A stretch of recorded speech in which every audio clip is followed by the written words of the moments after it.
مجدد دوستان عزیزم، پیرو اون ویدیویی گذاشتم ساغر هستم.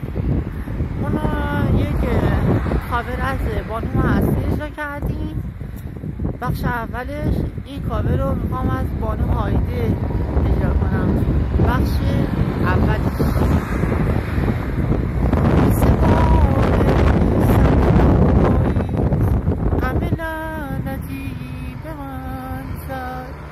حتی واقعون نفهمید که چافتی به من زد و گلیشه هم سیاه شد تو تنم جوون خشکی، اما این دل صبورم به غم زمان خندید.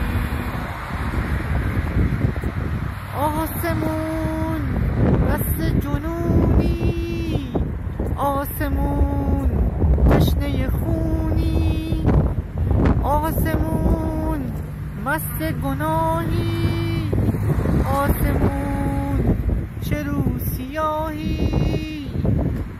اگه زندگی عذابه، یه حبابه روی آبه، من به گریه ها میخندم، میگم این همش یه خوابه.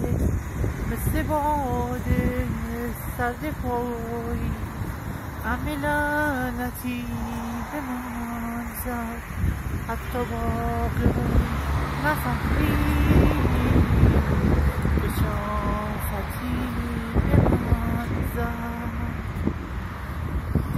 دوستان یه مقداری آفتاب از سمت راست چشای منو میزد، به خاطر همون چشام بسته بود. یه مقداری البته تا بداش یه مقداری بسته بود، یه مقداری باز بودش.